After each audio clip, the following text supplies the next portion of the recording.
starting our conference, this main part, I would give the floor to Yuriivna Buchanets for a short introductory speech. Thank you. Ladies and gentlemen, today international relations are becoming increasingly important in every corner of the world. Currently, international relations make up domestic agendas in a wide range of countries. Ukraine is a young country. Its image and role in the international arena hugely depends on what you will shape it to be. Now, our country is living through its dramatic transition towards democracy, which is being born and reborn in our land. It makes sharing knowledge an issue of vital importance. I wish you good luck, and I hope you will never give up on your country. Thank you. And one more thing. I would like to award our chairman as the winner of the English Language Olympiad that has already taken place in our university. So,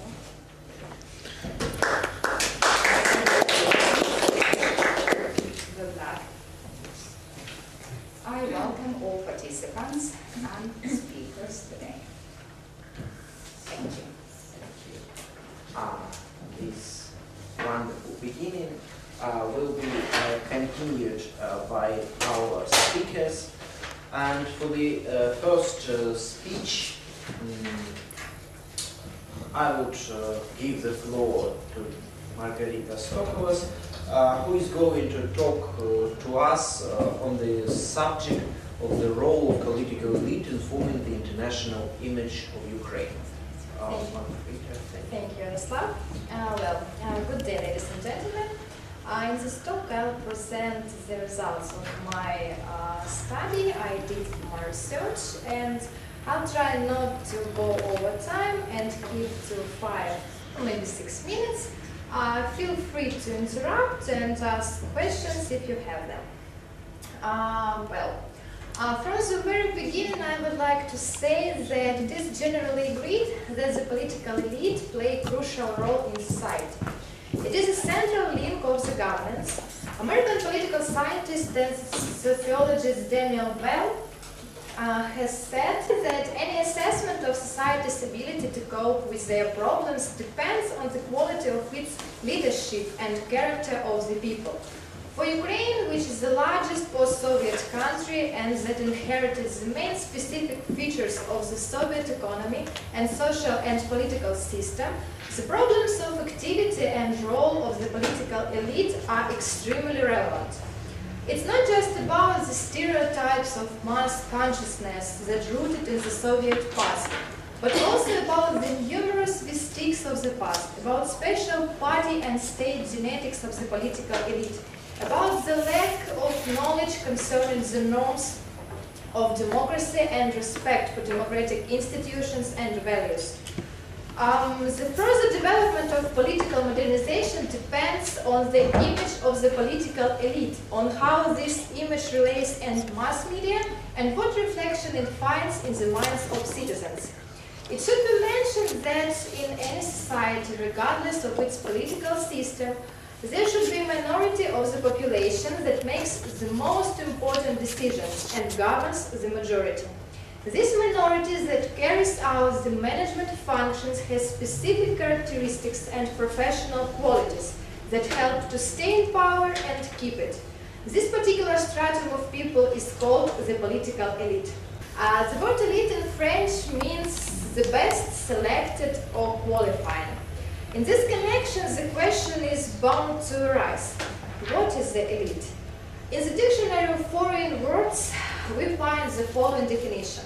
It is the most prominent representatives of some part of the society. It is the upper segment of the population or its certain group. Moving on, I'd like to propose my own definition of the political elite. It is a privileged group that holds leading position in government and directly involved in decision-making process relating to the use of power. The representatives of the elite have to exert efforts to create an optimal environment for the implementation and coordination of these interests. One of the important challenges facing the political elite is the adoption of strategically important decisions and the use of all possible resources of the government for their implementation. Max Weber wrote, who is involved in politics seeks for power, either as a means of power which is subordinate to other goals, ideal or selfish, or power for its own sake, to enjoy the feeling of prestige that it provides. Politicians from time immemorial are considered to be active creators and users of the image.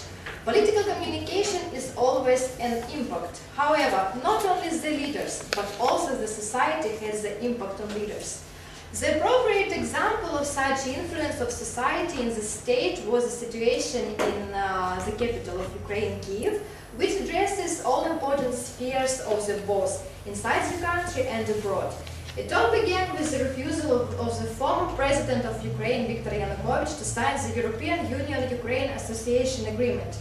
The mass actions in support for European integration and resignation of the government didn't take long to appear. Nonetheless, from the very beginning, the president has repeatedly expressed his opinion concerning the interference of external forces in the internal politics of Ukraine. I strongly oppose somebody's arrival to our country with for the sole of teaching us how to live. We have enough wisdom and political will. We need to learn to negotiate and defend our common interests, Victoriya emphasized.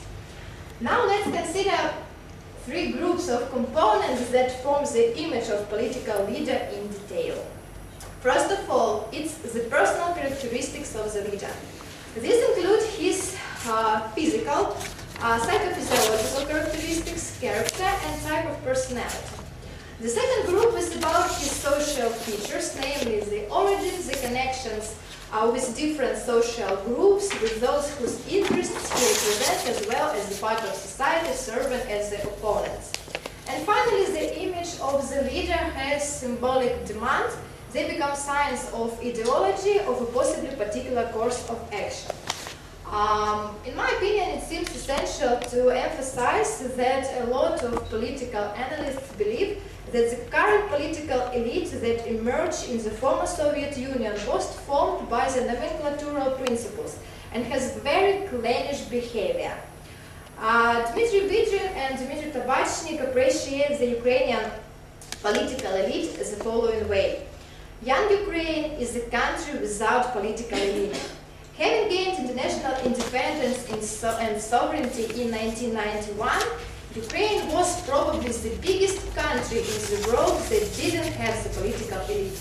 The level of political qualification, general and legal culture, the nature of professional and life experience, etc., do not allow to include the early Ukrainian political establishment to the category of full-grown elite. Throughout the history, there was a tendency that the most gifted people made their ways to a place under the sun.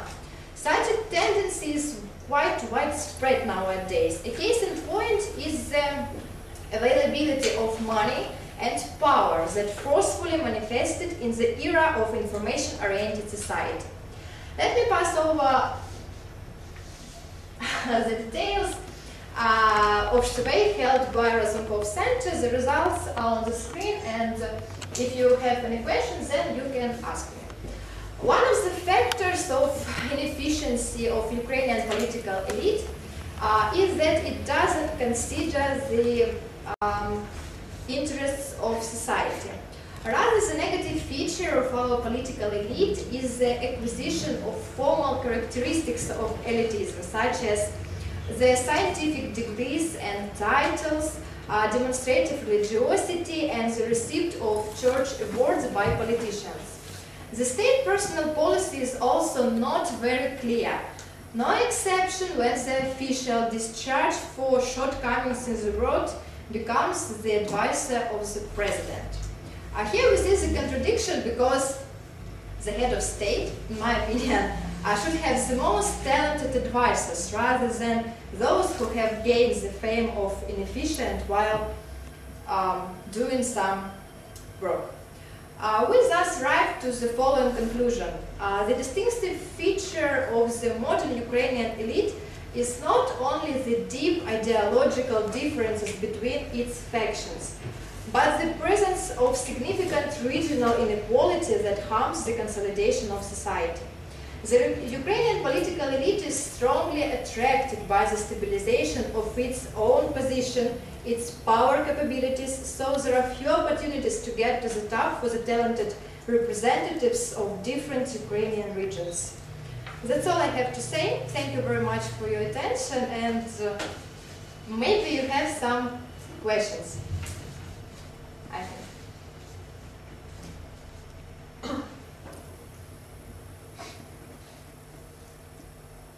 Any comments?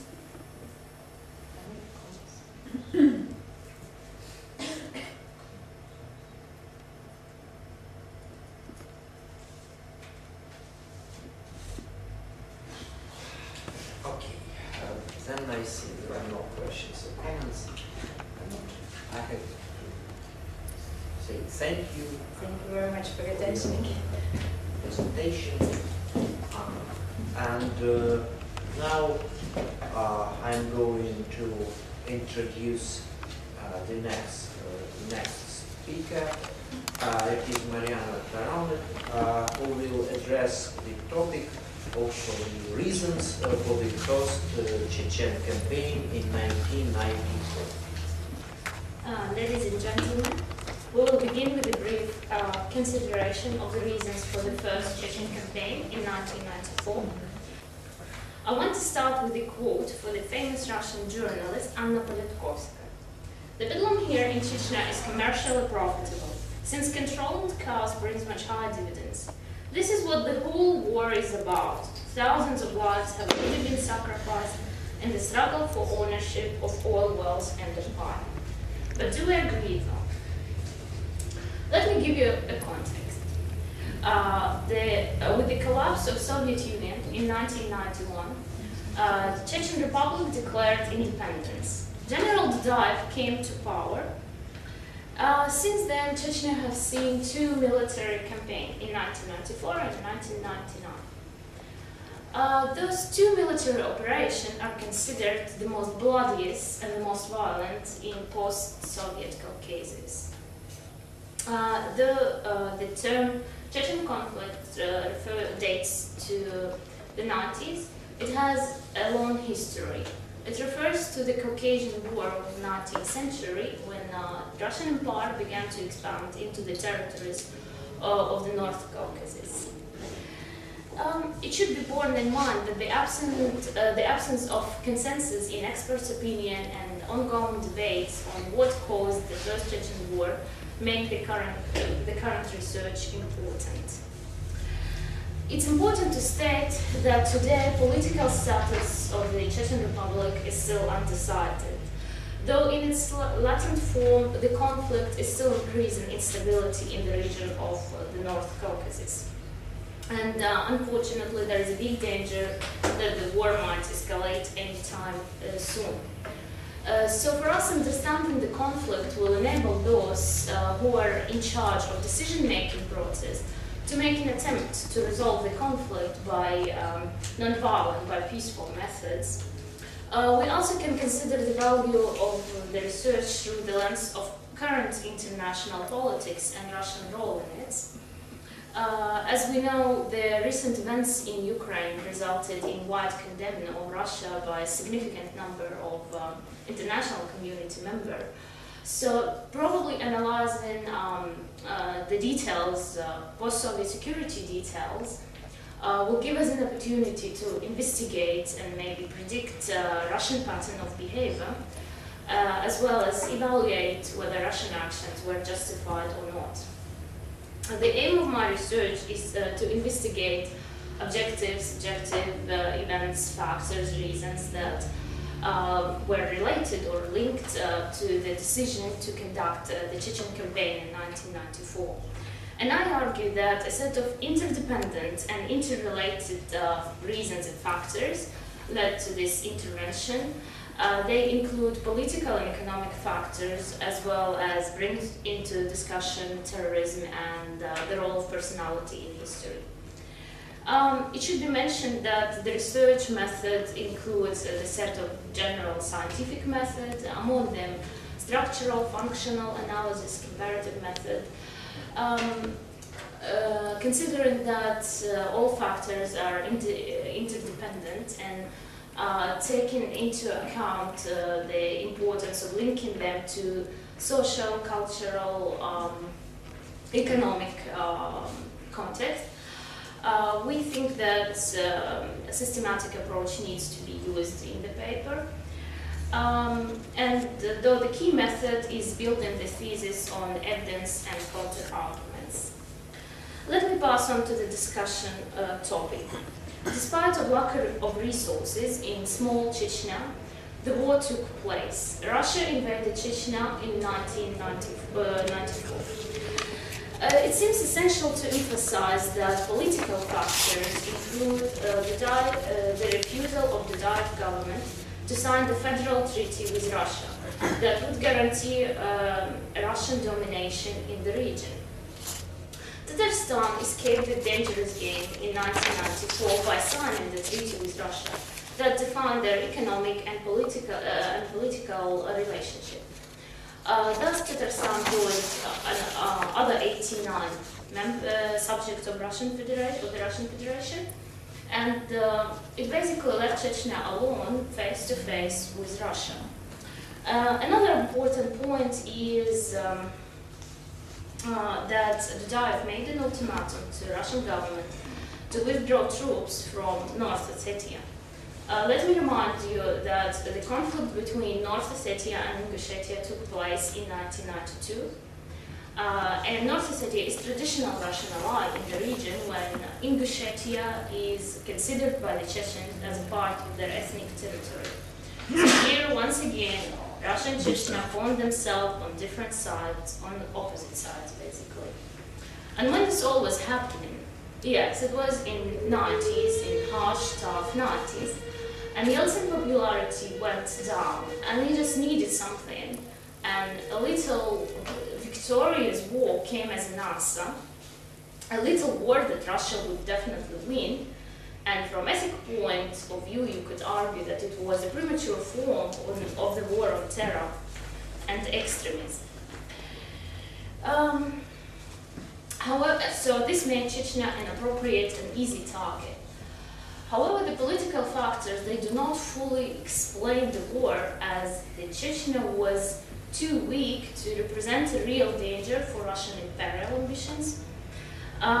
As well as Yeltsin had to be aware that the most of Russian population would not support the war. And I will ask you to look at the sociological research presented by Rykunov and and that explains what the population of Russia thought about the war in 1995. Some factors led to the Chechen intervention was of economic origin. So yes, it's true, there is no oil reserves in Chechnya, but its strategic position on the way of the pipe made it in the Russian priority list for spheres of interest. Some Russian official and corrupt elements of the army also saw in weak Chechnya the source for illegal arms deals and oil deals. Thus, keeping Chechnya weak, destroyed, and in need for guns was commercially profitable for some businessmen. Two more points are necessary. Terrorist attack in late spring and summer of 1994, as well as the role of personal attitude, Yeltsin and Shaprai personal attitude to the Diet, should be taken into account, but not overestimated, because I think it was secondary factors that worked only in combination with political and economic factors. So to sum up, correlation of several political, economic, and psychological factors resulted in breaking out the First Chechen War in 1994. Thank you for your attention. Thank you, Marianna. Thank you, everybody, for attentively listening. And now let's welcome Anastasiya Fedosova. who is going to talk to us on the subject of the aspirations that sparked the Arab Spring. Thank you, Yaroslav. So feel free to interrupt me and ask questions. So my research today is to present the attitudes that sparked the Arab Spring. This paper aims to reveal why Arabs rose up and what they want now. I'm going to focus on Egypt. It's the largest Arab country with also a great deal of influence. But I'm going to end by widening the lens to the entire region, to look at the mundane topics of Arab views of politics and religion. And I will pay special attention to how these impact women. So while making my research, I was using different kinds of surveys and questionings of public opinion. And I also used an analytical method in order to make a critical evaluation of it. So it should be borne in mind that Arab Spring is one of the most complex political developments of the new century. The region is very diverse. Every country is unique. But those who revolted shared a common set of grievance and they have similar demands. So in 2011, power shifted from few to the many, from oval offices to central squares. But before Tahrir was a global symbol of liberation, there were already representative surveys already giving people a voice in quieter but still powerful ways. Since 2001, hundreds of thousands of people were questioned. Young and old, men and women, educated and illiterate. So after analyzing available data, what was discovered is this. Here I would like to emphasize that unemployment and poverty alone did not lead to the Arab revolts of 2011. If an act of desperation by a Tunisian fruit vendor sparked these revolutions, then it was a difference between what Arabs experienced and what they expected that provided the fuel. To clarify what I mean, let's consider this trend in Egypt. On paper, the country was doing great. In fact, it attracted accolades from multinational organizations because of its economic growth. But under the surface, there was a very different reality that people experienced. Here you can look at the picture. In 2010, right before the revolution, even though GDP per capita has been growing at 5% for several years, Egyptians have never felt worse about their lives. This is very unusual because globally you find that, not surprisingly, people feel better as their country gets richer because they have better job opportunities and their state offers better services. But it was exactly the opposite in Egypt. As their country got richer, people felt more and more worse off. And people's satisfaction with such things as housing and education plummeted. But it wasn't just anger at economic injustice. It was people's deep longing for freedom. Here I want to argue a common misperception about the Arab world. We perceive it as undeveloped one, and we actually associate it with, we can't associate it with modernity. But contrary to the clash of civilizations theory, Arabs didn't despise freedom and Western liberty, they desired it. I found some data. Arabs and Muslims around the whole world were questioned what they admired most about the West. You can show the second picture. So among the most frequent answers was liberty and justice. I should also mention that 88% said that moving towards democracy would help Muslims to progress. While aspiring democracy the most, they were the least population in the world that actually voiced their opinion to the public official. While an economic development made a few people rich, it left many more worse off. And instead of viewing their regimes as overprotective fathers, they viewed them actually as prison wardens. So some have said that the signs don't look good, and Islamists, not the young liberals that sparked the revolutions, won the majority in parliament. The military council has cracked down on the civil society and protests, and the country's economy continues to suffer. But evaluating Egypt on this basis alone, however, ignores the real revolution. Because the Egyptians are more optimistic than they have been in years, far less divided on religious secure lines, and they are poised for the demands for democracy. Whether they support Islamists or liberals, Egyptian priorities for this government are identical, and they are stability, just jobs, and education. But most of all, for the first time in a decade, they expected to be active participants, but not the spectators in the affairs of their own country. People now are trying to watch the government, and not like it was before that they were afraid that the government was watching them. And the reason that they're expecting a lot, because they have a newfound hope. So we said that right before the revolution, Egyptians have never felt worse about their life. But not only that they thought that their future would be no better. What really changed after the ouster of Mubarak wasn't that life got easier, it actually got harder. But people's expectations for their future went up significantly. And this hope, this optimism endured a year of turbulent transition. And one reason that there is this optimism is because, contrary to what many people said, most Egyptians think that things really have changed. The example is the elections of 2010, when it was nearly 70% voter turnout, men and women, but just a quarter believed in the honesty of these elections. Now, 90% thought that these last elections were honest. So now why this matters is because there is a link between people's faith in their democratic process and their faith that oppressed people can change their situation through peaceful means alone.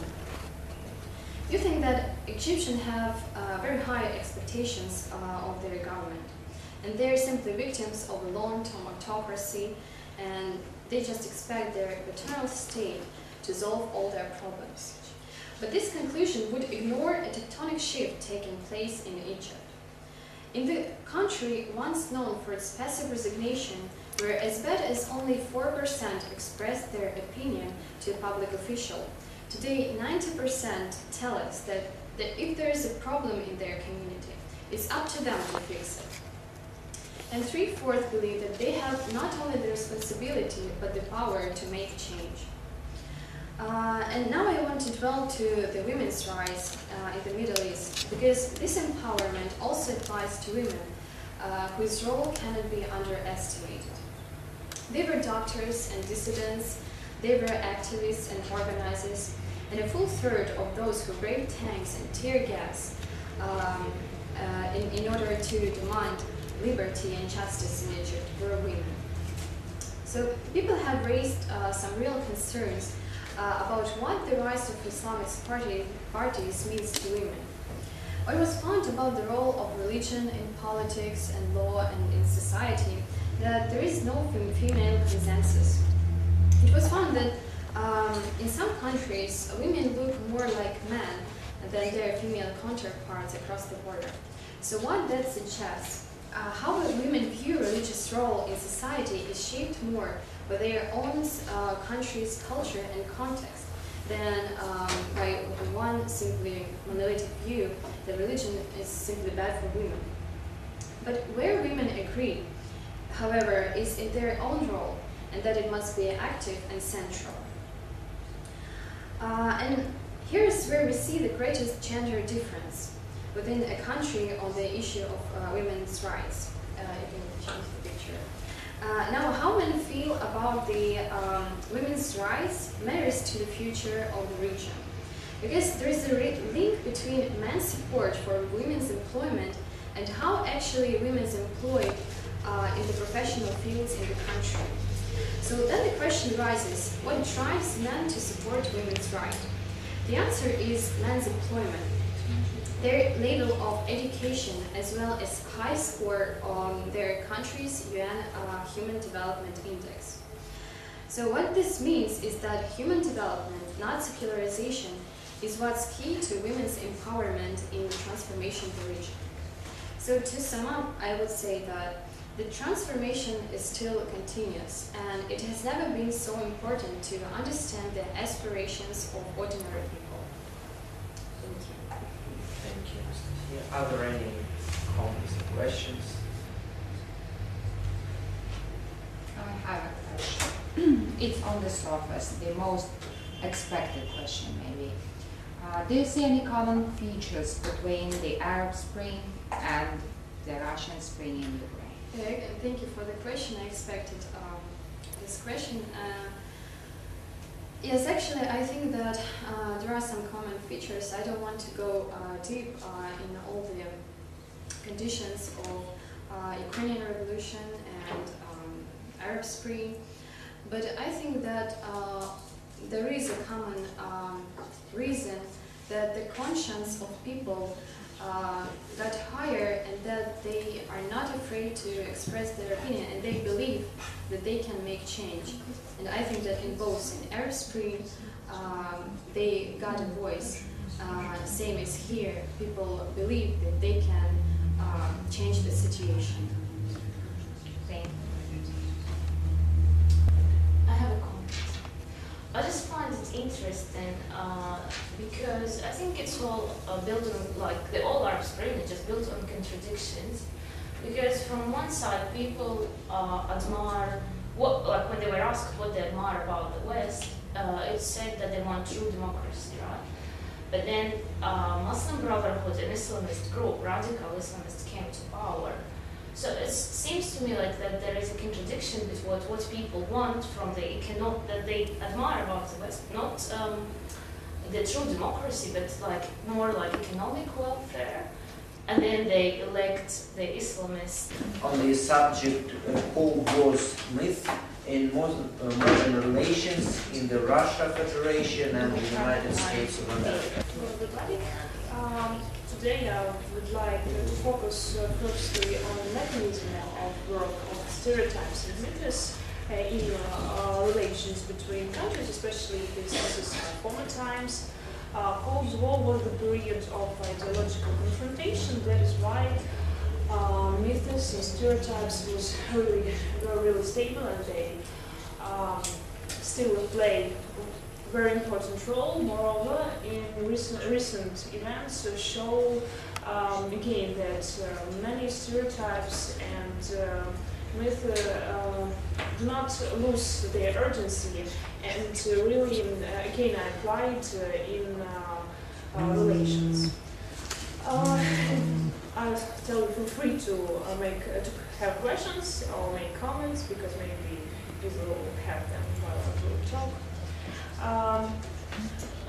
Big number of stereotypes and myths according to modern relations with Russia and the United States were formed because of Mykola confrontation, and there is a psychological reason, a social reason, because this myth appear not because of the official propaganda, especially of the communist in the USSR, but also because stereotypes and myths are necessary for people to compensate the lack of information. There are a lot of definitions of stereotypes. You can see some of them on the screen.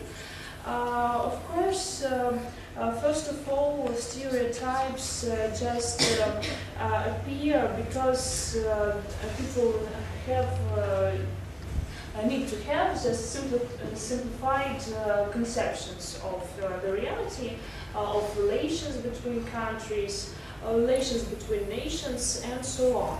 Also, stereotypes, they are caused by some national images, and they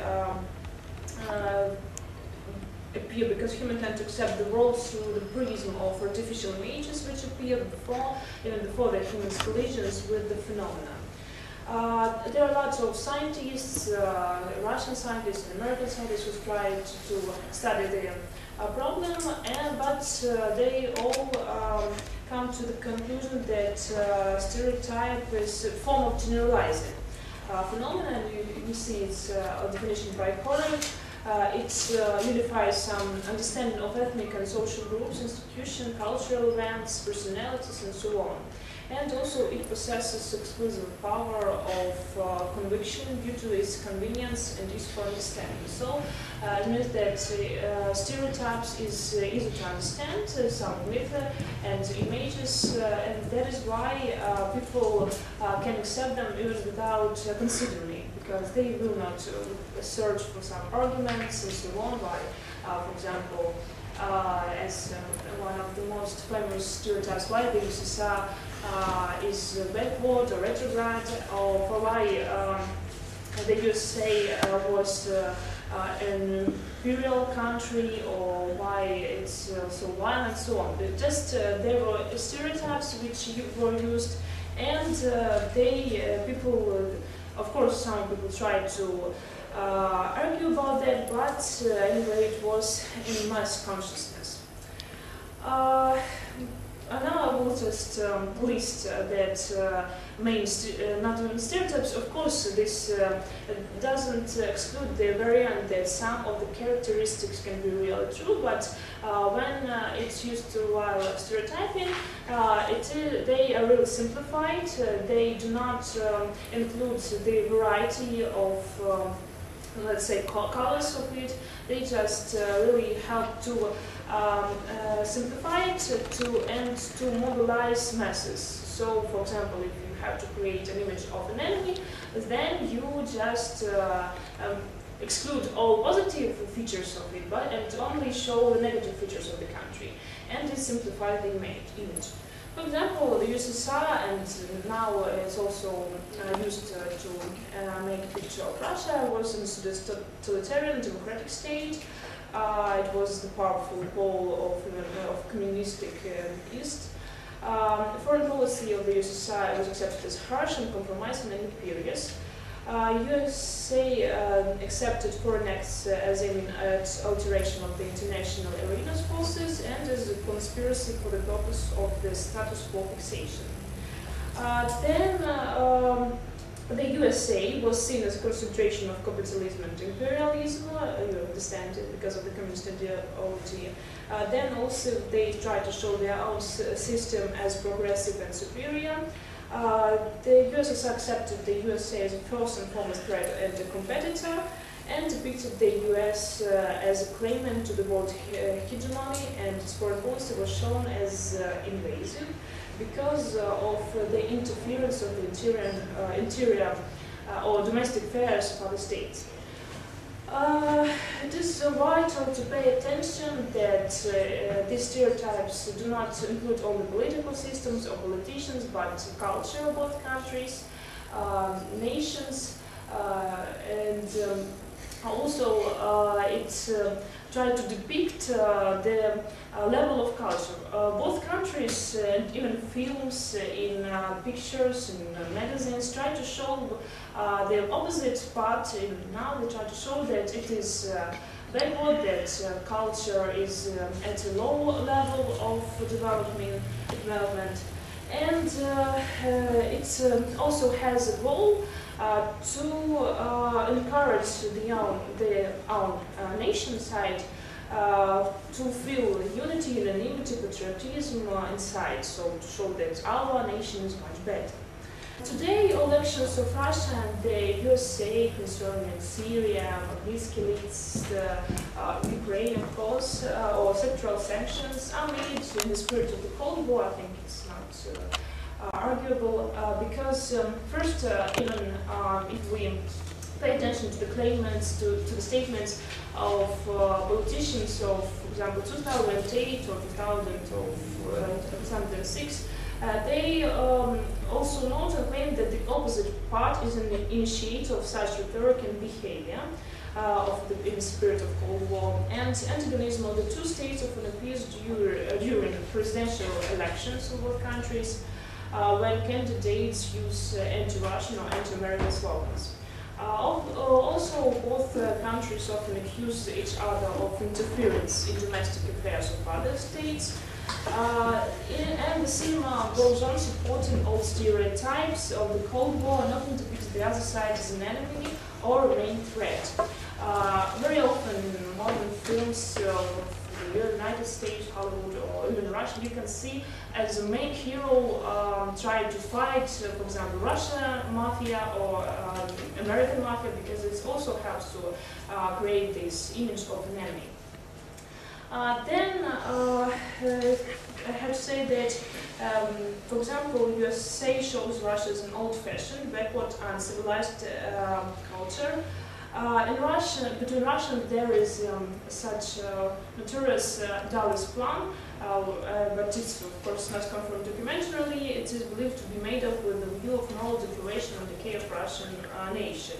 And it is very often used, especially to mobilize patriotism. But anyway, many of such cliches are used to mobilize masses inside. Political cartoons is a great example of using some stereotypes and myths, because first, because it's quite bright, it's quite sophisticated, it's funny for understanding. I took it just from the West website. There were an article on political cartoons, especially it said that very often it appears concerning the USA and the Russian Federation. And very often they're just symbols. For example, for the United States, the Uncle Sam is used. For Russia, a bear is used. Next. It's a cartoon of times of the USSR, one of the popular subjects when they try to show that the United States uses, spend a lot of money for their military budget. I have a lot of such pictures, and I tried to find one of specific of them, and a lot of them was on budget. They tried to show that the United States do not care about people inside, but they care only about their power. Next, it's not a picture, but just try to. It shows you why cartoons is one of the most efficient propaganda methods or methods of making stereotypes stable. Because first of all, it gives you a ready image. People do not consider if it's true or not true. They just use it more. It's interesting to look at the cartoons. For example, even if we take children as an example, reading books with pictures is much more easier for them. And that is why when a person reads an article, even if he or she doesn't read it, he just pays attention to the cartoon, and this image just goes to the mind, and even subconsciously. And of course, it is very, very understandable, recognizable. You see some images of a politician, and you understand that you understand that whoever is Obama or Merkel and so on. And it's one thing, and it will be used more and more times because it doesn't take a lot of time to understand. Because when you watch TV reports or so on, you have to waste some time for that, and you have to, even if you don't analyze, but you have to watch some facts with your own eyes, even if they are not true. But such short pictures, such pictures take short time to make an image. And thank you for your attention. I will be ready to answer your questions if you have your comments. I have a comment, a funny example from my American friend who is old enough, who lived during the Cold War.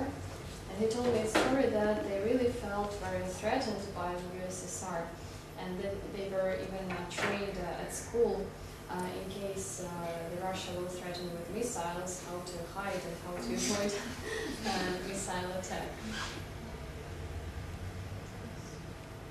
People in the USSR were trained to do the same. Moreover, we have to pay attention that, for example, the USSR people couldn't see American culture with their own eyes. And that is why all these images that they got, they just had to believe them. because they were isolated from the reality. And also a good base for manipulating. Oh, I have a funny comment. It's one I read once, one Canadian author, and I think he didn't like Americans. It was strange, but anyway, and he wrote something like that when Russia invaded, when Georgian war happened in 2008, and he said, oh, our Americans, they all in the South went and bought all the guns, and people in Georgia, and people in Alabama saying, okay, maybe Russia took Georgia, but they won't see Alabama.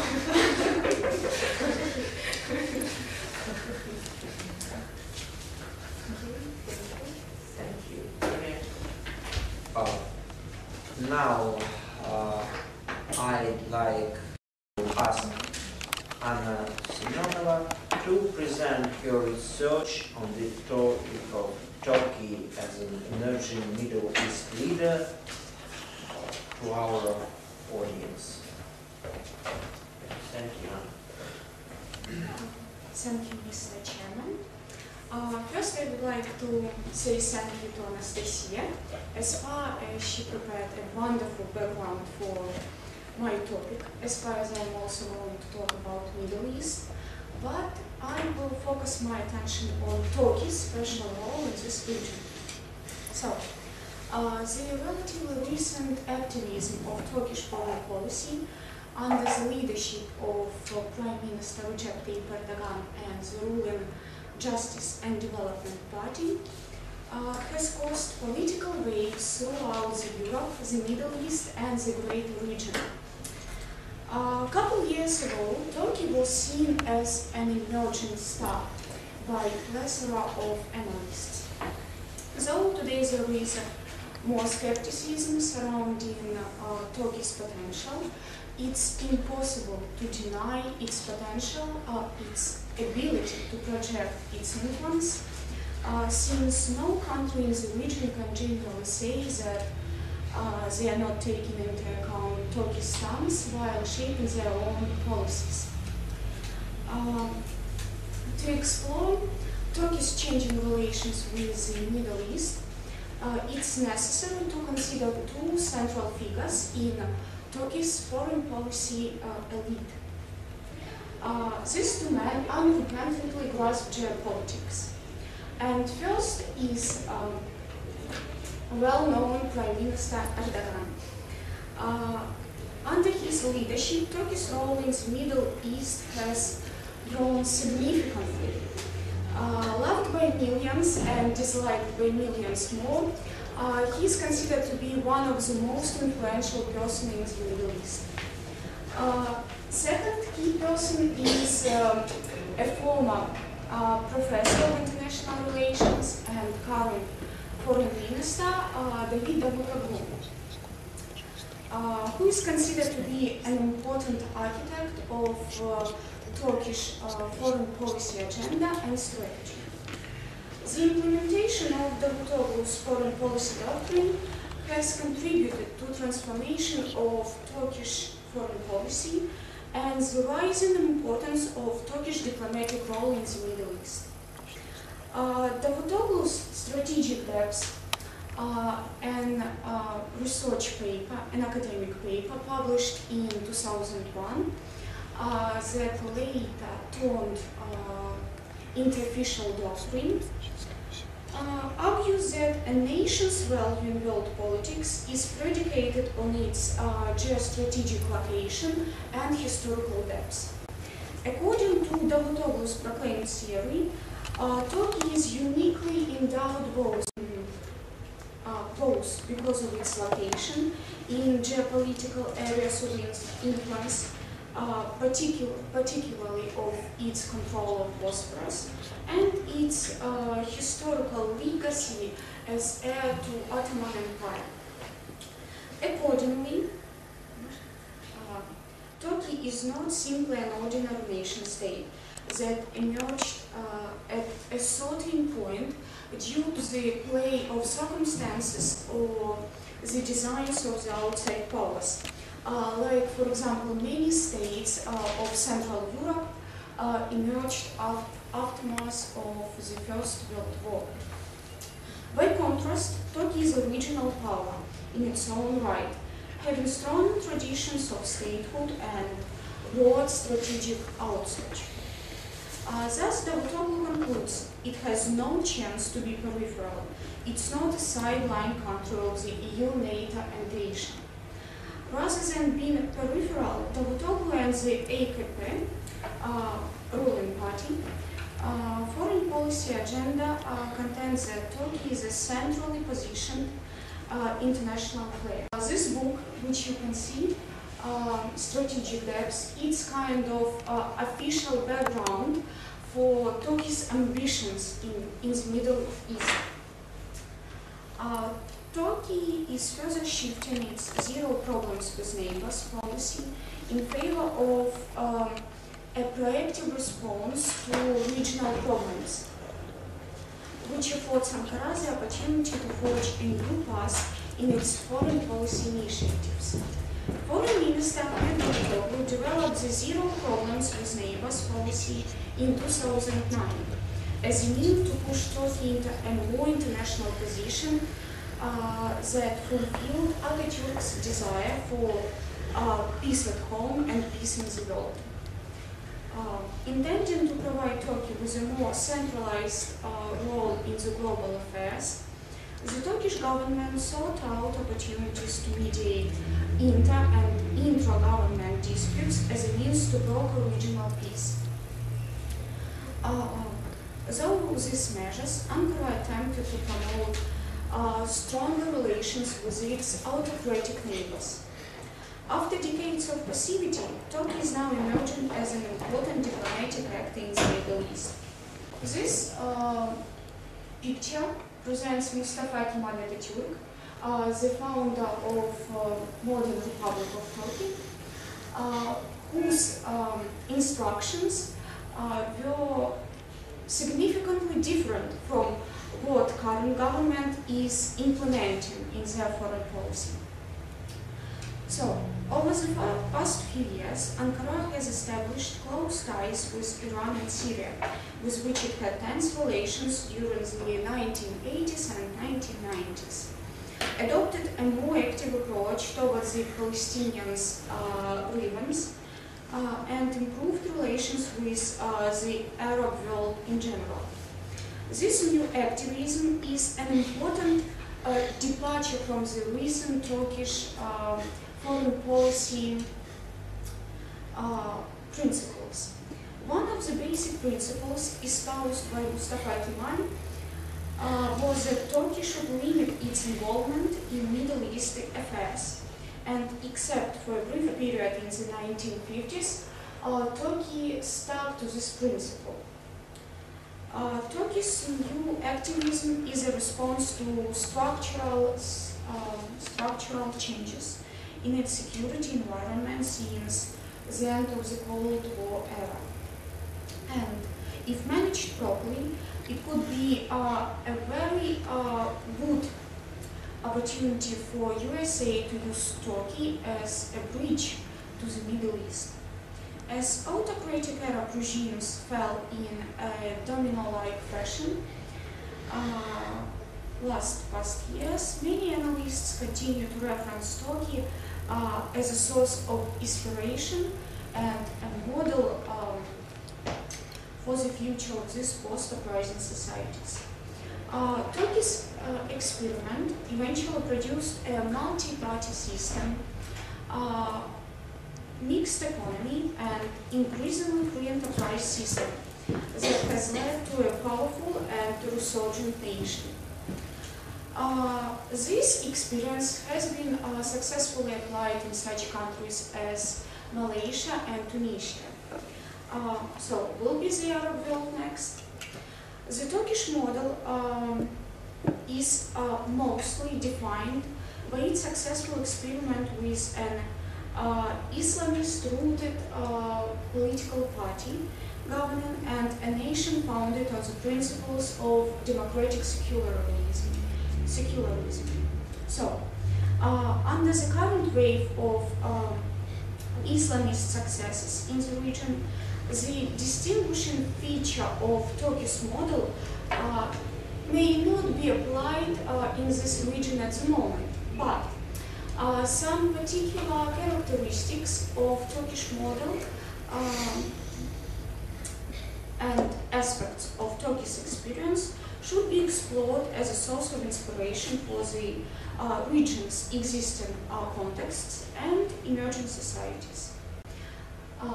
Now let's have a short look at the main aspects of Turkey's future destiny as a regional superpower. First of all, Turkey's relations with the Middle East will be determined by the way how Turkey will successfully deal with home problems. Among these domestic problems, we need to underline two most critical ones. First of all, it's the Kurdish rebellion and a dire economic crisis. Failure to solve both of these problems would threaten the country's political stability. But the effective resolution would allow Turkey to become and to get significant strength and force in the Middle East. Not only has Kurdish insurrection repeatedly escalated in recent months, but Turkish society is becoming incredibly polarized between Turks and Kurds. So this problem needs to be solved as quickly as possible. Turkey's future role in the Middle East is likely to expand, but it will remain a bit restrained for a number of reasons. And this includes Turkey's differing political culture and geographic marginality, as well as the fact that the other regions such as Cyprus or former Soviet Union countries are of greater importance to Ankara than the Middle East region. So the most important Middle East countries for Turkey will remain Iraq, Iran and Syria. Turkey needs to solve such problems as water, political ambition, religion, boundaries, and the Kurdistan Workers' Party factors. So here you can see a manifestation of Kurdistan Workers' Party in the heart of Vienna. So, it took place this summer. But what can really mar Turkish potential as a regional leader is its dispute with Israel. Turkey's uninterrupted diplomatic relations with Israel, even at the height of Arab-Israeli conflict, made it unusual among Muslim nations and contributed to Arab suspicions of Turkey's role vision. So Muslim countries tend not to trust to Turkey because of its lasting support of Israel. Yet Ankara's relations with Tel Aviv were reduced to a low level in the mid-1960s, and Turkey openly supported the Palestinian cause. In recent years, there has been a warming of relations between Turkey and Israel, but opposite to that times, now Turkey is more interested in good relations with Israel, not Israel. Here you can see Turkey's geopolitical ambitions. As far as I already said, Davutoglu considers that modern Turkey as an heir to Ottoman Empire, and that's why it should broaden its influence. And this is a map when Ottoman Empire was lived its most prosperous times, and you can see the area which was under influence of empire. And some statistics also available. Turkey's new activism in the Middle East particularly its closer ties to Iran and Syria, has caused some concerns in quarters in Washington. Some US officials fear that it could weaken Turkey's ties to the West and lead to great Islamization of Ankara's foreign policy. But these concerns are misplaced, because Turkey's great engagement in the Middle East process is just a part of gradual diversification of Turkish foreign policy since the end of the Cold War era. Thus, Turkey is rediscovering the region of which it was a great and integral part. After decades of passivity, Turkey emerged as an important diplomatic power in the Middle East, as it forged strategic relationships and embarked on different economic cooperative projects with its neighbors.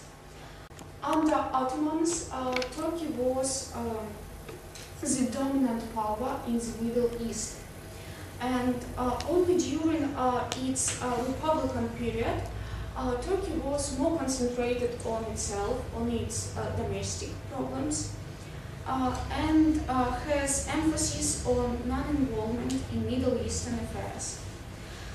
And this republican period can be considered to be abnormal. So nowadays, when Turkey is trying to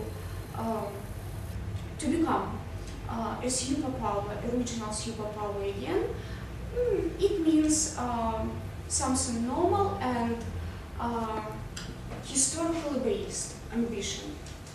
So, and while it does partially reflect the truth, the notion that Turkey's zero problems with its neighbors has turned into zero good relations with any neighbor had become a boring cliché. Thank you for your attention. The presentation with specific types of communication in international information and cultural relations, Ukrainian dimension of the Universal Code of Conflicts. Hello, ladies and gentlemen. I'm here to present results of my research conducted since something like 2010. Since then, I have shifted from theory to practice at some aspects, because I have also started to film my first live-action feature film, which had pushed me in an unexpected area of some problems and had me to view my theoretical work from another point of view. Basically, why I use the term Ukrainian dimension. It is interesting that only in Ukrainian methodology there is such a term as vymir, or if translated in English, only dimension. It's a very interesting term, which is used in some, in like any scientific fields, from math to social science, anything. It was really hard to find any definition for this term, and the only definition I have found sounds like this. Dimension is a mindful and mixed ethic moral action which was or wasn't finished and is evident in a rise which is made using some quantity of deeds of national and social character. Also which have a strong dimensional idea of a happening which is the goal and the subject of the research. An idea is based on some quantities of similar or different dimensions. As you can probably understand by how abstractly it was formulated by a philosopher, T. Kononenko, who is probably the only one who ever thought about the word vymir which is used quite often in Ukrainian scientific works, but what wasn't definite when it is used. It should be said that such a word as ringer or dimension is used in a wide variety of aspects, such as, I have a few examples, Australian dimension of Ukrainian higher education, or social animation Russian dimension. And usually you can find nearly anything with ordered Ukrainian dimension. For example, Big Hadron Collider, Ukrainian dimension. Basically, I was interested why and what is a Ukrainian dimension. And here it is really hard to find something like any definition. So for specific themes of my research, I was forced to modify Kononenko's definition, and I had such a result. Ukrainian dimension is a mindful and ethic moral action which was or wasn't finished and which is evident in the rise using some quantity of natural and social deeds, which have a strong dimensional idea of a happening, which is a presence of any side of a Ukrainian identity, and which is a goal and the subject of a research. An idea is based on some quantities of similar or different dimensions. Now let's shift to some interactivity, and I wanted to ask you what cult films do you know? Ukrainian? Is the next question. What cult films can you name? Excuse me, by cult you mean like popular or? Basically, the definition of a cult film is some film which is not considered classic, because classic is something that anyone should see. Cult film not obliges watchers to see it, but it has some small or even big group of followers which like worship this film. That's why it is called a cult film. Cultural consequences. Bringing Yes. about cultural Basically, cult films root for their watchers and use strong emotional contact with them, like the religion does. So that is what's the definition. A great example, by the way. And the next question is, what Ukrainian cult films do you know? Have you heard something like Ukrainian cult cinema or Тіні забутих предків. An enigmatic example of it? Can I answer the previous question? Yes. Like Lord of the Rings, you mean? Something like that? Basically, yes. Sometimes cult films just form some kind of subculture, like Star Trek does or Lord of the Rings does. And here some aspects that are similar to religion are even more evident. But basically cult films now are quite distant from the religion and are not dependent on this comparison. Nowadays it's hard to say that Ukrainian cinema is in decline as it was a few years ago.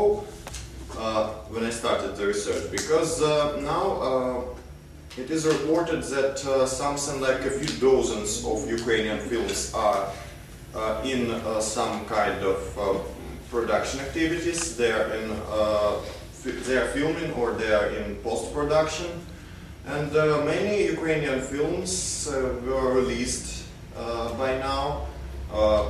Both Ukrainian single and co-productions with other countries. And it should be noted that some of the Ukrainian films are quite have some cult following. Basically, this some film critics like Yaroslav formulated this cult following is that Ukrainian cinema is a very small thing, and it has a cult following on its own. So, according to Yaroslav, any Ukrainian film is a cult film, which of course is not exactly true, but this thought has some kind of an interesting idea in it, because it helps us to formulate main problems of what we have in cult cinema in Ukraine. Basically, Ukrainians are very hard to identify their cult films. It is much easier for Soviet cult cinema, like Leonid Gaidai films, etc. But it's really hard for Ukrainians to root for their own cinema and to remember something from not Soviet Ukrainian cult cinema, but really from the times of independent Ukraine. And why this problem concerns some specific types of communication in international relations. More closely, it's information and cultural relations. Basically, because cult cinema really influences other countries, and it's some kind of a representative of a country, even more than major cinema. It is especially evident because major cinema of small countries are not always has wide releases in other countries. While some genre products, which has some cult following, like horror films or weird films or something like that, or independent cinema, they eventually somehow can gain releases and represent their country despite some notorious aspects of them. The primary example is the director of Lord of the Rings trilogy, Peter Jackson, who prior to Lord of the Rings had filmed a few horror films, first of which he filmed like 6 years, and it was a fully amateur production. But basically somehow this amateur production became quite a successful and cult movie. It was shown in some small cinemas across the world. It gained a success when it was released on video. And this movie, Bad Taste, somehow was able to represent New Zealand as an interesting and beautiful country, despite it was a very violent and absurdish film about alien invasion, where aliens basically used people for fast food. When I see Ukrainian cinema, it is not as representative like cinema of New Zealand or, for example, Belgium. It should be noted that Belgium cinema industry is very small. Not just small, it's quite domestic. Many of Belgian films of both ethnicities, Flemish and Wallon, they are not released wide in the world, they just released on domestic market. Many actors from Belgium therefore work in France or elsewhere because it is a much easier way to gain popularity. But nevertheless, at least once a decade, Belgian cinema produces something very notorious, usually based on some themes like a serial killer or something. And somehow these films gain cult following. They became quite interesting for foreign publicists, foreign viewers. And they gain some awards, which also have some impact. And somehow these films also gain tourism attraction to country, because basically they again represent country as an interesting place despite some gruesome themes in them. Basically from the start of the release of a film named Man Bites Dog in 1992, Belgium developed some kind of an image of an interesting country with an interesting cinema. And it is evident that this image works quite well when a Somalian pirate leader is attracted by it and accepts the offer to consult a documentary made by Belgians about Somali pirates. It was actually a special forces operation cover and he was captured, but nevertheless, if image of the country gained by producing cult films can be used as a weapon for special forces operation, why not to use this as a soft power for gaining some image of an interesting country and being a tourist attraction. Ukrainian cinema starts to develop such films, fortunately. And the main aspect of it is that some of the Ukrainian films now are released by major distributors, like the US distributors or something like that. Why it is important is because these distributors not only use domestic market, but also can show the film to all over the world and release it on DVD all over the world. And therefore, Ukrainian films can be watched far more watched than they go. The main problem is that domestic Ukrainian distributors doesn't even give a proper place for Ukrainian cinema, and often Ukrainian films, despite good success at the box office, are taken from the cinemas just because there is a premiere of new American films. And despite they have a good potential, because of that they can't gain some domestic box office. It is a problem because of that we can formulate what is our cult cinema foremost, and when we cannot formulate what is it, we also can't formulate well how to use it as a soft power in international relations, how to represent our country with it, and what to do with it. But it should be noted that there are quite a few positive tendencies in this, so I'm not as pessimistic in Ukrainian cinema, especially as an international relations instrument, as I was in 2010 when I started the research.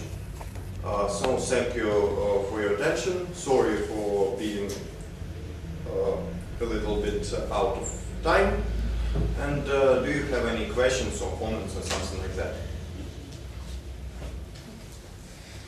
I know, Kolya, that you are a deep expert on this, so I will ask, you know, like, do you agree that there is great cinemas? I once watched TV program when they were saying that there is great, we can talk about great American cinema or Indian cinema, even French cinema, but not say Russian cinema, or no one even heard about Ukrainian movies. So why do you think this happens when one country developed the concept of the great cinema? Is it due to money or branding or ideas? It should be said that the whole concept of great cinema is quite rudiment from the past. Great cinema was effective for something like 50 years ago, when there was a Cold War and the Soviet Union needed great cinema and US needed great culture, which had an impact. Nowadays it should be noted that cult cinema is not great at its definition. It may be great for viewers, but it's not some kind of classic. It may become classic, and such term is a cult classic. It's a cult film that anyone should know, but only some people will root for. Basically, what I like in cult films is that they influence minorities. But these minorities, these small groups attracted to this film, are quite often some groups that influence the whole cultural life of the country. And for example, when some cult film becomes prominent in some small groups, this small group will influence larger groups, and these tendencies will be present in the cinema of other countries. In other words, for example, if Ukrainian film will gain some popularity in the small groups and will become a cult movie in foreign grounds, it will be evident in a few years or so that tendencies from this film migrated to the recipient country. And basically, this country somehow starts to promote Ukrainian cinema. Some people start to think where did they take this dance from. They found this Ukrainian film, and this film becomes even more popular. That's how it works, basically. Do we have like cinema colleges, and if we do specific, cinema colleges, and if we do, how do you evaluate them? Basically, mostly film directors, the most important people in the industry, so no one knows how it works, actually. It's a part of the magic of a cinema, something like that. Basically, we have two higher education places which educate directors. It's Kiev Institute named after Karpenko-Karry, and Kiev Institute of Culture led by Mikhail Poplavsky. It should be noted that both places have some problems with their directors, and what is more weird is that Karpenko-Karry Institute has more problems with their graduates than Poplavsky Institute. Because Poplavsky Institute graduates, they have some knowing that they will work for public, and therefore they study something like cinematic language. And that's what is called the universal code of cult cinema. It's some kind of symbols and visuals that could be understood from anywhere in the world, even subconsciously. And in Poplavsky Institute, they develop ability to translate such a language in their films, while Karpenko-Karry Institute depends on Soviet traditions. And basically what is wrong in that is most of the Soviet traditions are now dated. They could be only used as a part of a style, but not as a part of an essence of the film. And as I have seen works of, diploma works of both higher education places students, there are evident problems, but still they develop quite well. And in a few years we will have a good cinema, eventually. I hope so. Thank you.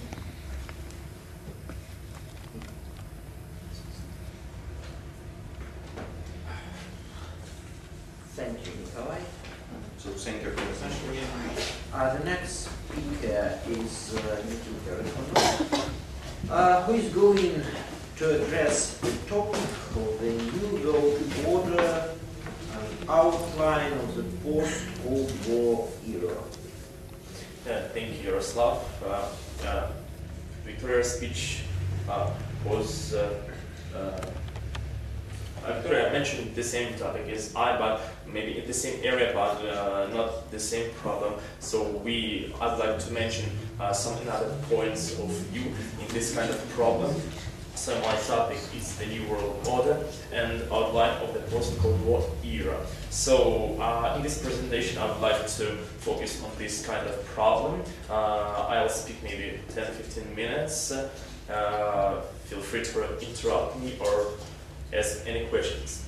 So let's talk about the end of the Cold War in early 1990s, which has had a dual impact on international relations. On the one hand, the Soviet military withdrawal from the Eastern Europe and the Third World brought an end to the Cold War, allowed democratization to proceed in many states previously ruled by Marxist dictatorship, and led to significant processes in resolving several problems. The reduction in East-West tension also resulted in a great decrease in interstate conflicts, some of which occurred due to the superpower ideological rivalry during the Cold War. Even it became fashionable to argue that force used here as a military power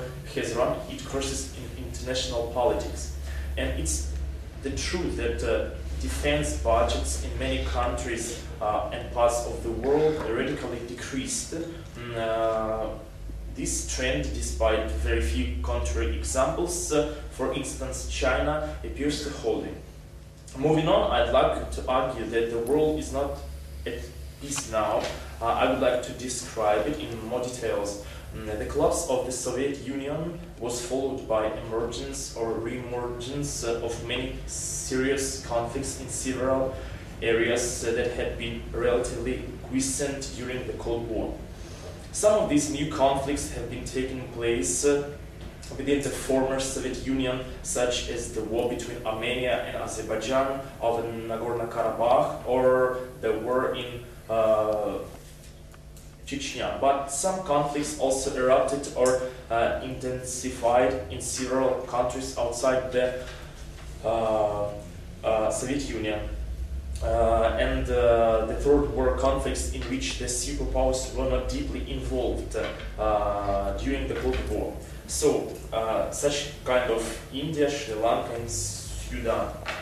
Ethno-political conflicts aside, there have been other threats to international order. There are indeed beyond the full control of major powers, even the United States, the victor of Cold War, beyond the full control of major powers, even it. The most notable ones include religion, militancy, terrorism, North-South conflict, and severe competition over scarce resources.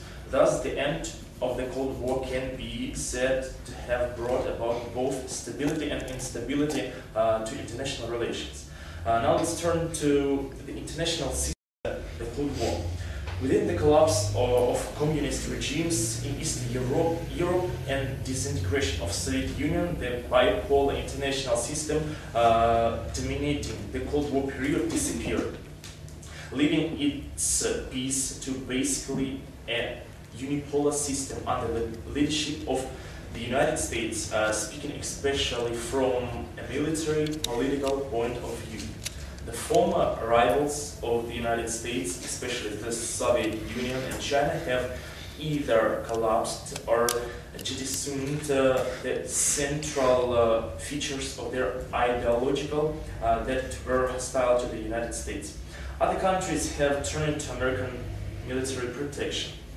Going on the next point, I would like to describe some economic and political issues in this area. From an economic and political point of view, on the other hand, the international system can be said to be multipolar rather than unipolar. The United States certainly a great economic power, but it's not the only power.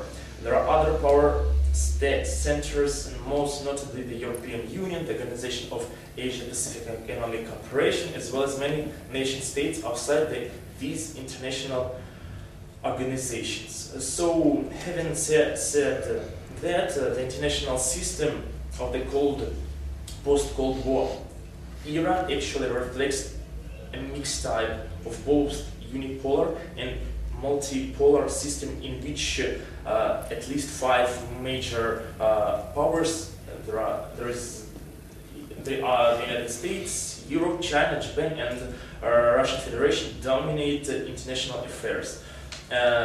Let's begin to examine basic trends in international relations. So, if we speak about these area, the general wish of the dominant powers in the post-Cold War era is to preserve the status quo, from which they mostly benefit.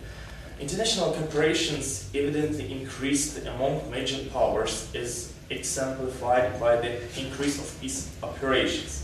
To be more specific, while from 1948 to 1978, only a total of 13 peacekeeping forces were set up, and in the following 10 years, just only 2 of them were established. From May 1998 to October 1993, a further 20 forces were created.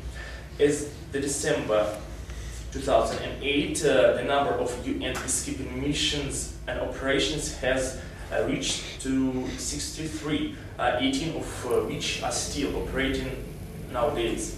If we speak about the decreasing ideological clashes between the United States and Russia, then these clashes manifested itself more clearly in decline of veto at the Security Council. For example, from 1945 to 1990, the permanent members of the Security Council cast the following number of voters.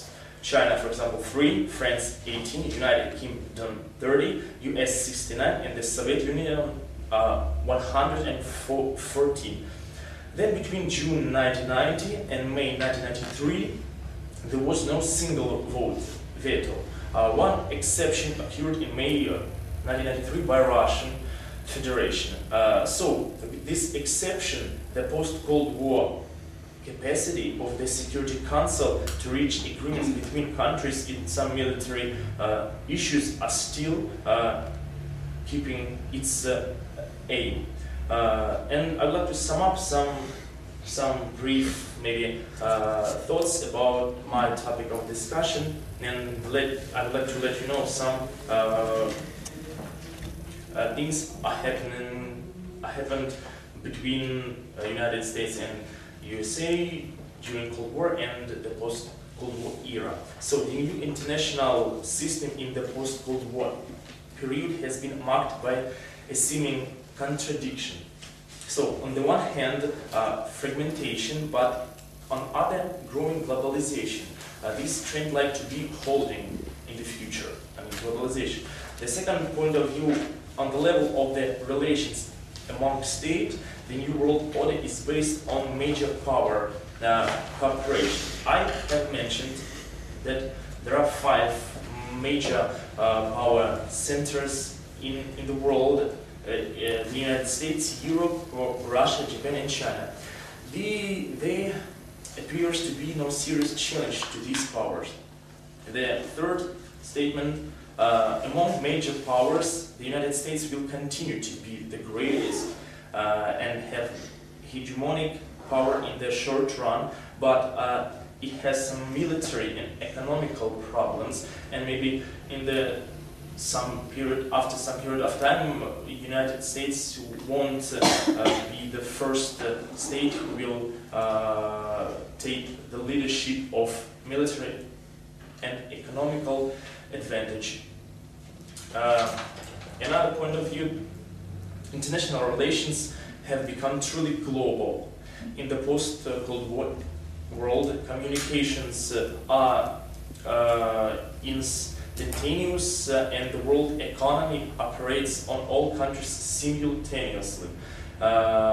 With the spread of global market economy and rapid expansion of foreign investments, developing countries, though they are cautious about foreign investments, are likely to be doing better in the future. But structurally rooted north-south inequalities will seem to remain as a potential source of international conflicts.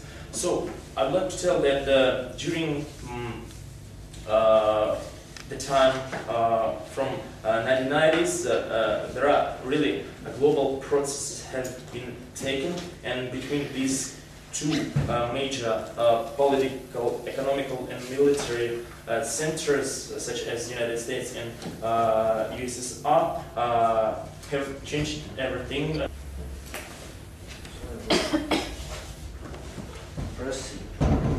presentation. Its topic is the image of the monarchy and the social and political life of the United Kingdom and the Commonwealth countries. There is some basic information on these sheets of paper.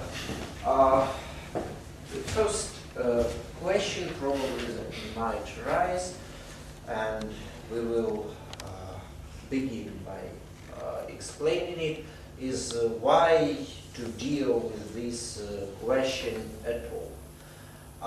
I would say that there are probably two things which we should take into account here. The first thing is that, as it will be shown later, the problem of the image of certain political and social institution has profound repercussions for the soft power of a given country. This term has already been mentioned here during our discussions, and we will see what can the research on the given institution add to the body of knowledge that we have on these questions. And the second point is the peculiarity of the institution itself, which has a history of more than 1,000 years, and it is still popular, as you can see in the point 5 of my handout, and it has preserved its meaning and exists stably and more or less successfully. I guess the experience of stable and successful political institutions is something that we, in our circumstances, should be interested in as well.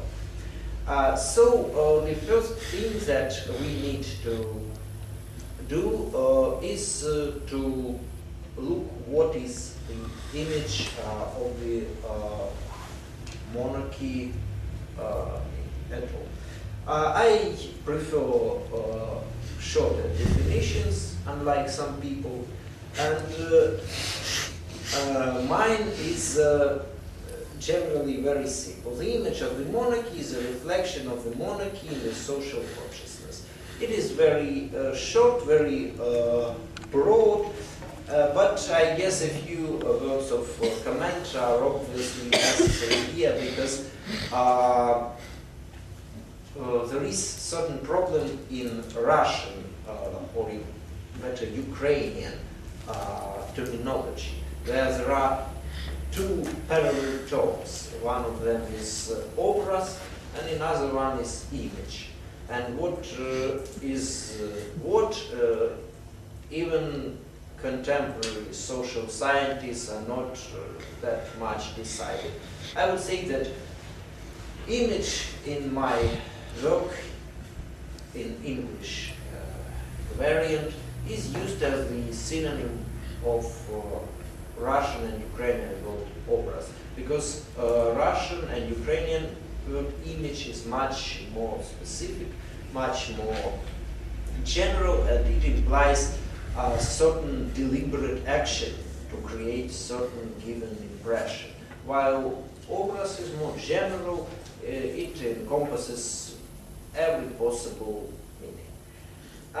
Proceeding to the current state of the image of the monarchy, I would note two main dimensions here. One of them is the internal political dimension. As you can see here, the popularity and support of the monarchy is very broad and very high. I would give you several reasons for that. First of all, people do not trust politicians in every country, not only here. And as it happens, the royals are not politicians. and one can observe their birth, their growth, and they become like members of their own families through this media communication. And that is why they are much more attractive than some politician who fights with other politicians for power, which is not needed for the royals. That is why it is easier to trust them. The second thing that the current queen has been so far very successful in performing her duties. I would give you certain things to think about. First of all, have you ever heard about any conflicts between the queen and her prime ministers? I guess you haven't. The second thing is whether the queen breaks her competence and intrudes in the life of the political system. No, she also avoids it. And this wise policy has borne its fruits. The next point is that the media in the contemporary era, they are very interested in this celebrity aspect. And the monarchy is very good in this regard, because celebrities are usually very hard to grab the public attention for a long period of time. But the monarchy constantly has some degree of attention. It is here during the holidays, during the mornings, during the public ceremonies, during some political ceremonies, and that is why monarchy is always in the spotlight, and it has gathered certain celebrity attraction. As you can see, the queen is the constitutional head of state in 16 countries, and in my work I used Australia as one of the examples of the countries where the monarchy was fighting for preserving its positive image. Because, as you probably know, the distance between Australia and London, the Buckingham Palace, is extremely big. And on the other hand, Australia is surrounded mainly by republics. It is surrounded mainly by Asian countries. And anyway, it has preserved this link. And what is interesting that in 1999 there was a referendum to abolish the monarchy in Australia. And despite the all polls before the referendum were constantly showing the support for Republican form of government, this cause lost. And actually, I guess there are some explanations that are needed. The first of them is that, again, who trusts politicians? And when politicians started supporting the Republican cause, it can be ironic, but the more political figures express their support for the Republic, the less its rating became. And the second thing is that for many Australians, this link with the monarchy is also the important part of their identity. I would say that Joseph Nye's concept of soft power is working very well here. You can see how this institution manages to keep this link between Australia and the United Kingdom after some 70 years of Australian independence. And what is also important, I guess maybe one or two of you know what is the name of the Australian Prime Minister. But everybody knows what is the name of the Queen. And I guess not all of you can even know the name of the Prime Minister of the United Kingdom. Maybe. Yes, but there are some people who cannot name him. or who do not remember for his name, for example, or some people do not remember his surname, but everybody remembers the queen. And another comparison that we can draw with the exact parallel is parliamentary republics. Everybody knows generally the names of the prime ministers and chancellors of the parliamentary republics. But for example, Germany is of the same weight as the United Kingdom on the international stage. And what is the name of the German president? Does anybody know? Sorry, can you repeat? I mean, we are trying to compare, the British Queen has probably the same influence as the German president inside her country. And what is the name of the German president? Well, actually his name is Joachim Gauck, but it is not so important because Even for the German. even for the German. But the name of the queen is known by everybody, not only because she holds the throne for some 60-something years, but because she is a celebrity in a way. And in conclusion, I would like to say that the monarchy plays an important part in creating the image of the United Kingdom abroad, very important part.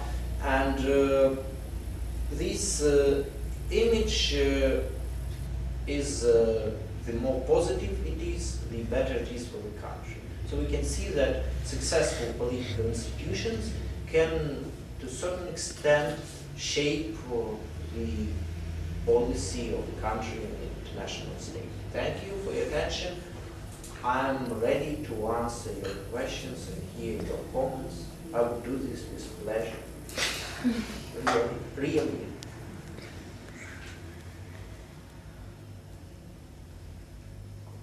Do you think that in modern times and in this modern international order, it is possible to restore monarchy as it, not as in the United Kingdom, but as it was before, and in 19th century, for example? I mean that the monarch will be the main person in the state.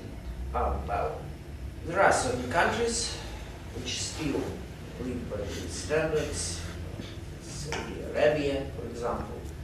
But if you mean restoring it, even in the United Kingdom, it is not possible. I think because even in the 19th century already, the monarchy had more or less the same power as now. And for example, Russian Emperor Nicholas I was widely mocked because he attended the Queen and not the Prime Minister when he went to London. Because everybody knew that attending the Queen on political topics is pointless. And I think there is a much higher probability that the monarchy will be abolished at all than that it will gain more power. Because everybody understands that most arguments in favor of this form of government, most arguments are rather irrational. And they are rooted in the perception, in the consciousness, in some striving for some paternalism, some family-like state. But the only way to rationalize its existence, the only way to justify its existence is to make its competence as small as possible, to limit its competence by strictly formal duties. So shrinking the powers of monarch is a defense mechanism for the monarchy? Yes. Great idea. Hmm? Great idea. Yes, I guess shrinking the powers of everything is defense mechanism for everything. Yes. Definitely. Definitely. Yes. I have half comment, half question. person. And thank you for your report. I agree with nearly everything. It's really brilliant. And I wanted to say that considering the referendum you mentioned, that Australians, like a lot of Australians I met, they say that it lost not because of such a strong support for the monarchy, but because the type of republic that were offered for them, I can't remember right now, they didn't like it. Anyway, it was it involved so many changes to constitution that it would be painful, the transition would be painful, and they didn't like it because of that. And as well, this summer when I was in Australia and the royal baby was born in England, it was such a big issue for some people. But it's also, you see how polarized they are about it, because some pubs just started to write, royal baby, who cares, we're Republicans, come and drink a beer with us, or something like that. And another thing that's a link with monarchy now is those people who do support the monarchy. A lot of them are British, actually. The British immigrant from the last 30 years, it's about 30% who support the monarchy are were born in Britain, not in Australia. And I also find it interesting that so many people who support the Conservative Party are supporting the monarchy as well. And again, when Prime Minister Tony Abbott came and said that today we all feel monarchist, a lot of Australians didn't like it. So, I mean, I think with the time it's going to just disappear. Yes, I took the example of Australia precisely because of the polarization of opinion, because it was interesting to look at it in some more challenging atmosphere. I also studied the reasons why this referendum failed. Actually, the form of government proposed was a presidential position. The president was going to be elected by the parliament, which made no sense because Australians would substitute one unelected head of state for another one which is also unelected by them directly. And but what is interesting, that since the referendum, the popularity of monarchy has grown some 20%. It was like 40-something, 47% during the referendum, and now it is like 65%, which is a very interesting trend for me also. And what is also interesting for the future of the monarchy is that its younger representatives, William, Kate, and so on, are liked no less than the Queen. So probably, I do not know, I can't make predictions, but I guess if they use the right strategies, they can prolong the power in Australia for several generations. I guess it is possible, at least, to capitalize on what they have. I wanted to end that just a couple days ago, Prince William and Kate Middleton, they just came back from their tour to Australia. It ended around 2 weeks, and mass media likes to call that it was first diplomatic mission of Georgie, their son. So to attract and to gain more support from people in Australia, they took their baby, and it was just to draw some parallels with Princess Diana, which also took William somewhere abroad in long distance tour. And so monarchy is trying to get more support, as more support as possible. And one more example was when princes were sent to get their higher education in Ireland, as far as I remember. Yes. Edinburgh or something like this. In Scotland. Yeah. Only in Scotland, yes. In different parts of country to get support of local people. That what I mean, because they use very clever strategies to hold the power. Because basically it is not so difficult to be a monarch, and I can understand their desire to prolong this for as much as possible. But really, needs some wisdom to hold this, because they combine these traditions with certain innovations, and it holds. I wanted to ask, what is your opinion on other constitutional monarchies in general? Some monarchies like the Spanish one, or maybe the German president, who is not very different from it. You mean my opinion on what exactly? I mean, maybe your thoughts on some specific constitutional monarchies, or this institute in general.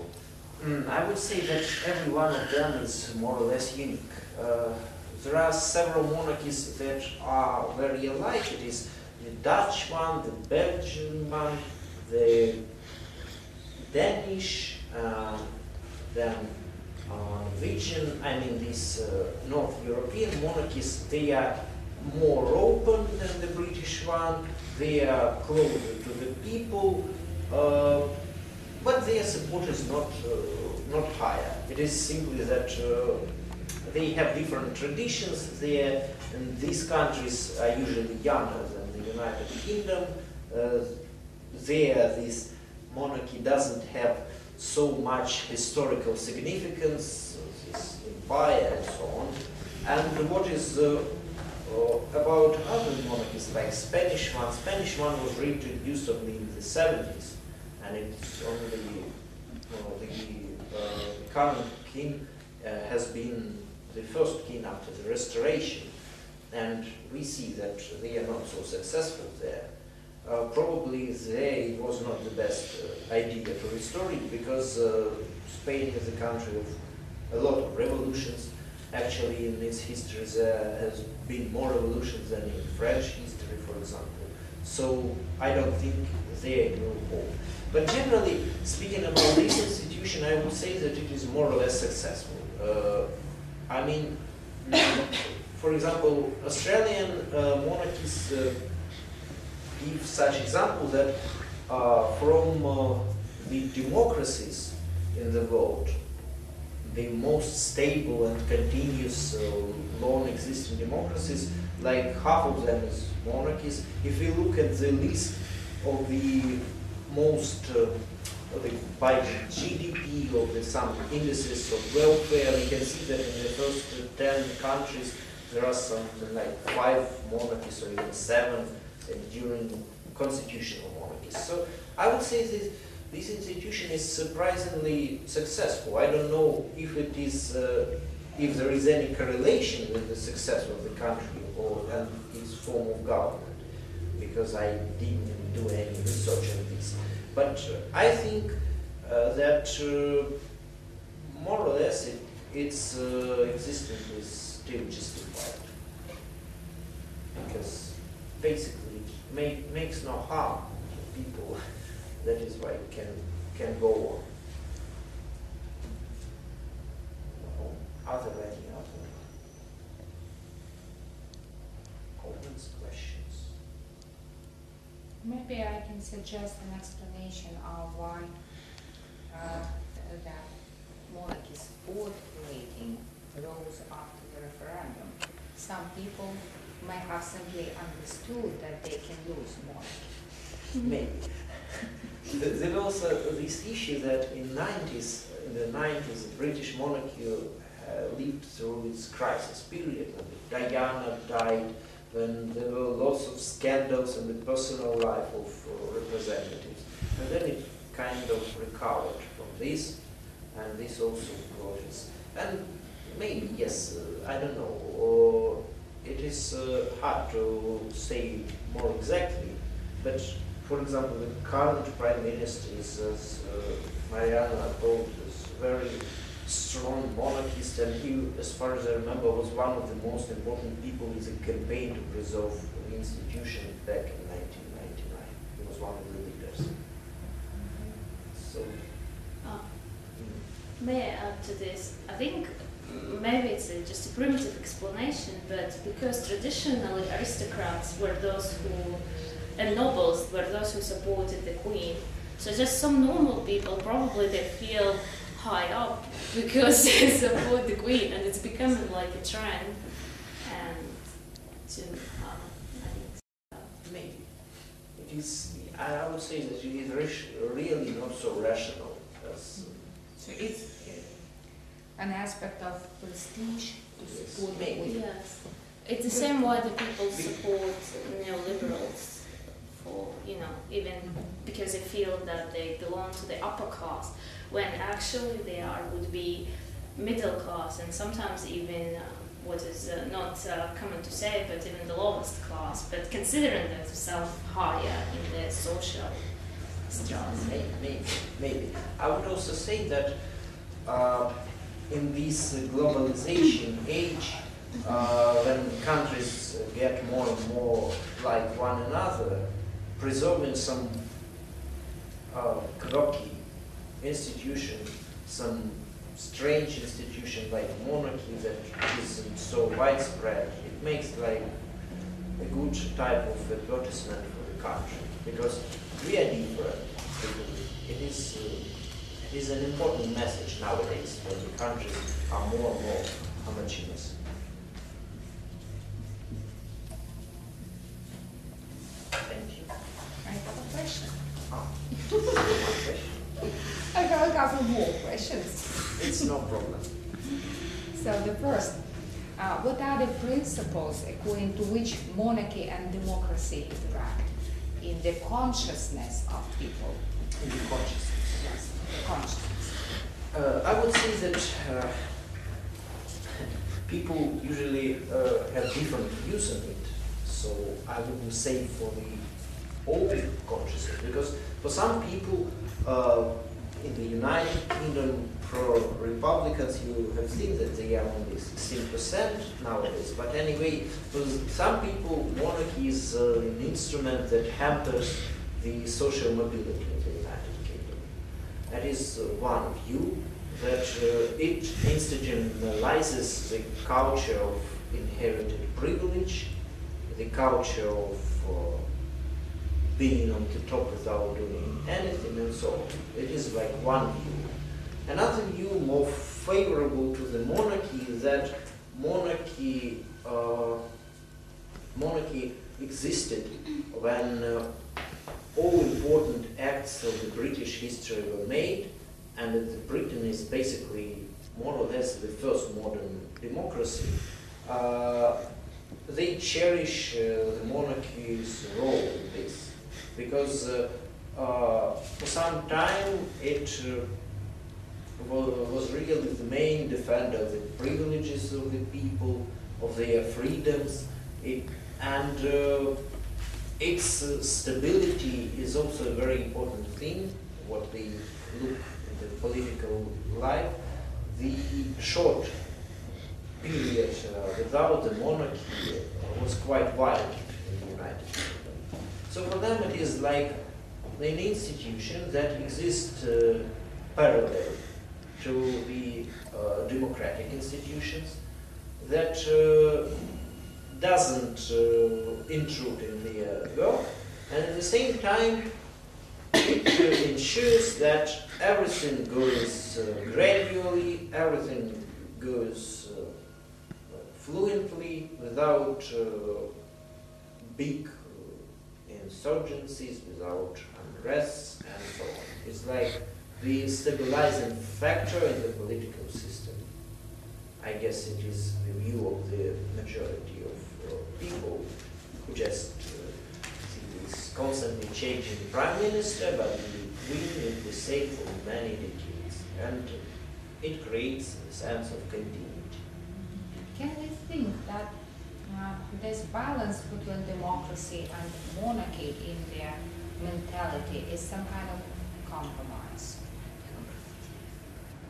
Yes, I think it is some kind of compromise, because basically if we try to take them like in pure forms, these institutions are incompatible. But they are like more or less fused with one another, and this creates more or less the climate of trying to keep them apart in their minds, because if one tries to look at the British democracy through the prism of monarchy, there may be certain problems with it, mainly because really there are still certain people in the House of Lords that inherited the places there and so on. And for many people it's outrageous. But like keeping them apart, it is a very useful thing for supporting both democracy and monarchy. Not like it is for one function, but it is for another function. So not to mix them up. A very short question. Do you think the British subjects love their monarchs? Love? Yes. I would say that for the majority it is not love. There is a certain percentage of people that are really loving the monarchy, but it is more like with other celebrities, I would say. There are certain people who love singers, who love musicians, who love actors, and it is more or less the same type of attitude. This creates love.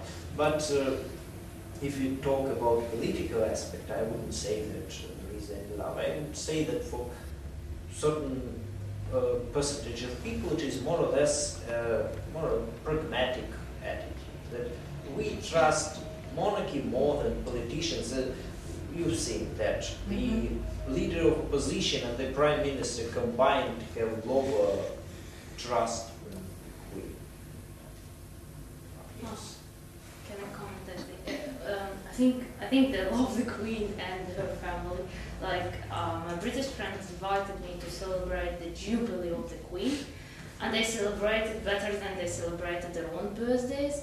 They did little cupcakes with the flag on it and took them ages, but like, don't spoil the flag. And they were so proud, and they were drinking all night, and God save the Queen. I mean, I never seen so patriotic people. And my husband, who is pro-Republican Australian, he was saying, I came here only because you're my friends. I'm not going to celebrate the Queen Jubilee. So it was really interesting.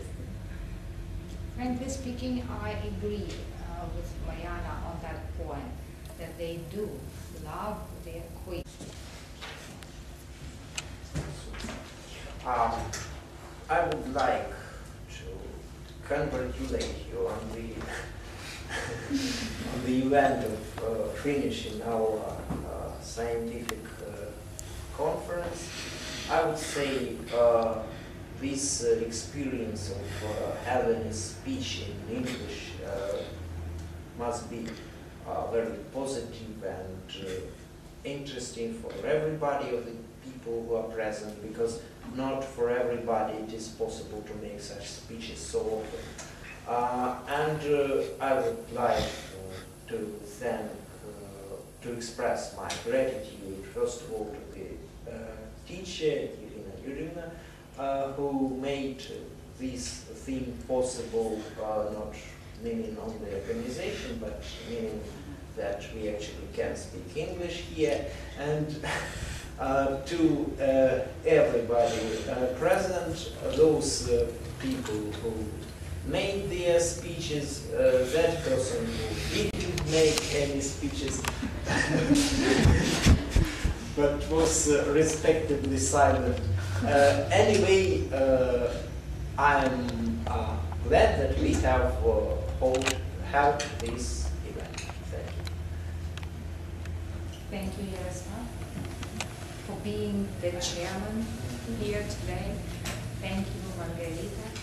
And I'm really happy to have heard your presentations. And I'm proud of your presenting skills, your research skills and competences. Also, I feel sorry that it is the end of the course. speaking.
Ирина, у меня есть подозрение, что это можно смонтировать как вообще полнометражный документальный фильм.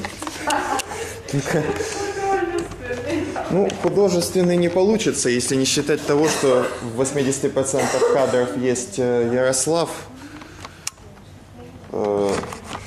который ведет себя крайне экстравагантно местами там.